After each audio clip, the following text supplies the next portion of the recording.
Les violences sexuelles représentent un phénomène d'ampleur depuis toujours. Mais aujourd'hui, la parole se libère de plus en plus et dans les mêmes proportions, elle se libère dans nos cabinets. Au départ, cette vague, #MeToo, balance ton porc, me dérangeait, me mettait mal à l'aise. Et je comprenais pas pourquoi, parce qu'en même temps, je trouvais ça vraiment génial que des personnes puissent dire, puissent raconter, mais ça me mettait en colère. À chaque fois qu'un nouveau scandale arrivait, je me sentais pas bien.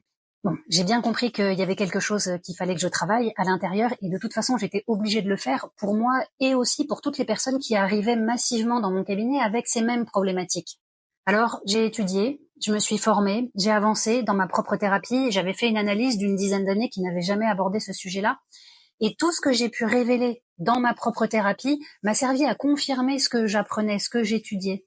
Et de comprendre aussi pourquoi finalement les violences sexuelles étaient très peu abordées dans les psychanalyses classiques.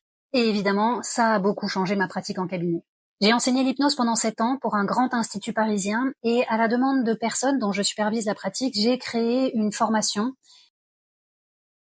pour pouvoir accompagner au mieux les personnes victimes de violences sexuelles. Cette formation pour parfaitement comprendre le psychotraumatisme, ses conséquences à court terme, à long terme, de proposer une grande structure d'accompagnement qui permet de comprendre quand et comment aborder le sujet avec la personne, par quel type de questions, qui permet de comprendre aussi tous ces indicateurs, ces marqueurs qui racontent l'abus dans la vie de la personne, et de comprendre aussi, à travers l'analyse de rêve, les symboles qui racontent le traumatisme. Cette formation permet aussi de prendre conscience des mécanismes transgénérationnels parce que ce type de traumatisme se transmet très très bien de génération en génération. Si vous avez besoin de renseignements complémentaires, vous pouvez vous rendre sur mon site www.fannycastelli.com.